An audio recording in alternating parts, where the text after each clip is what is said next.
me, Madel. So, for today's video is magagawa ako ng product review. So, ang product ko ngayon is Fit Me. So, ito yan, yung number niya is 120. Shade ata to kasi meron 110. Ganun yung light lang, ganun. Tapos, itong color na binili ko is light lang, ano lang sa mukha ko, yung babagay lang. Sa SM ko to siya binili, sa may, ano ba tawag dun? Yung bilihan ng mga makeup. Basta yun. Kasi ito, binili ko siya noon pa, kaso naubos na. Ayan, no, ito na yung gamit ko dati, pero pang ganun-ganun lang ata to, pero kasi ginamit ko siya sa buong mukha. So, ubos na siya, kaya na, mabilis na ubos dahil nga ginamit ko siya sa buong face. Ngayon is bumili ako neto. Nasa 300 plus, ganon. Hindi ko na matandaan, guys. So, meron siyang 45 ml. Tapos, may ingredients siya. Yan, may kita naman dyan. Ito siya, guys. Yan siya. Tapos, meron pala akong foam dito kasi try natin. Foam na walang laba. Ito siya yung gamit ko lagi. Ganyan talaga yung color niya, guys. Pero, syempre, nagamit na siya. Medyo may puti-puti na dahil na ginamit ko siya dito. So, kita nyo guys, is wala akong ka-makeup. Hindi rin ako naghilamos. So, itatry ko lang din siya dahil yun, kakauwi ko lang din mukha akong tanga, diba? Sabog-sabog pa ako. Tapos yun, nag-lip tint lang ako. So, eto siya guys. Yan, tatry ko na dito ko lalagay. So, ipapakita ko sa inyo kung good siya kasi yun nga, wala akong gagamitin. So, ito na yung last na ginamit ko. So, nagandahan ako. Kasi hindi naman talaga ako mahilig mag-cream. Pero, nung na-try ko to, parang nasanay na naman ako. Pero, sakto lang. Kapag umaalis-alis lang, ganun. So, tatry ko siya. So, ito kasi hindi na mabasa dahil nga, syempre, ang tagal na. Tapos yun. Gusto. Try ko na siya. Kapag ko siya. Kita nyo guys. Light lang siya. Meron ditong meron ditong mas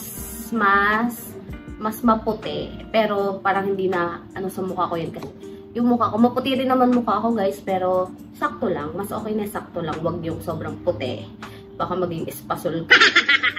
So, binili rin pala akong foundation niya, yung powder, pero papakita ko sa next video. So, yun, kasi kailangan ko rin kasi ng pang ano doon, ano tawag doon?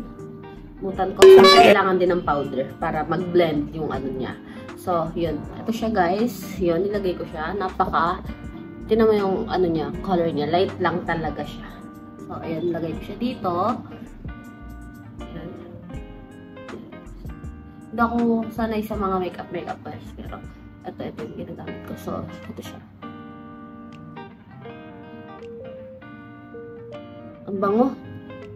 Ang bango. So, ayun, diba? Sabi ko nga sa inyo, is light lang siya.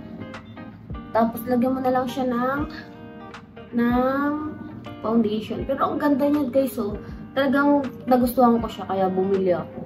Kasi, ang ganda niya. So, ayan. Ayan siya.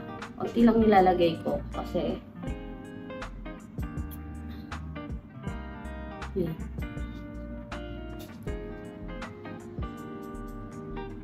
Yan. So, ayan lang guys, diba? Ang ganda na, oh.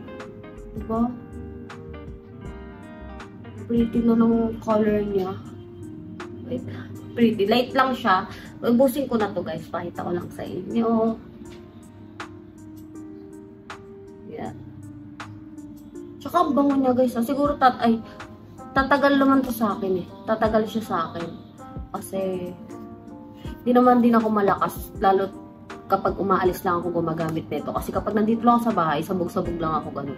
Puro hilamos. Kasi sa mga ganito guys, hindi rin ako talaga nagtatagal. Kailangan ko rin naghihilamos. Ganun. Kasi nga, naiirita yung mukha ko. Pero hindi naman ako nagkaka-pimples.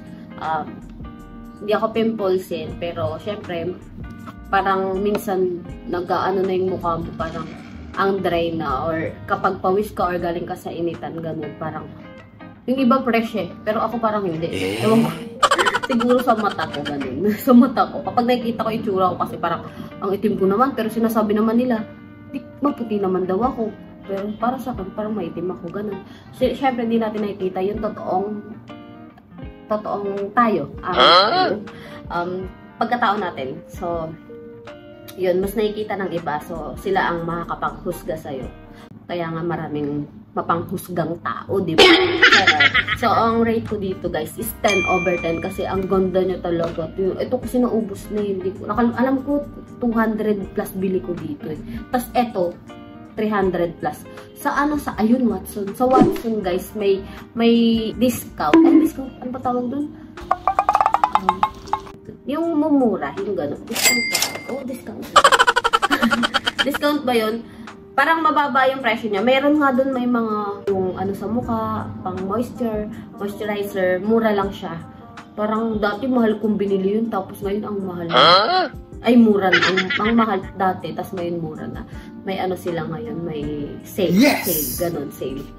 Tapos yun. So, ang rate ko dito, guys, is 10/10. So ang cute niya. Tinamang pakita ko sa inyo yung mukha ko.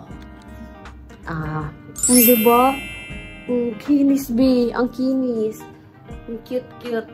Kaso, ang lapad ng mukha ko. So, guys, tinan mo, nagbabalat nga pala yung aking mukha dahil may ginagamit ako skincare na mumura. RDL siya, guys. Ang ginagamit kong skincare ngayon. Pero dati, diba, nakikita nyo naman sa video ko is, ang gamit ko dati is Brilliant. Brilliant pa rin naman ako, pero nag-try ako ng RDL kasi mas mura yun. So, ayun guys, ang rate ko dito is 10/10. So, thank you.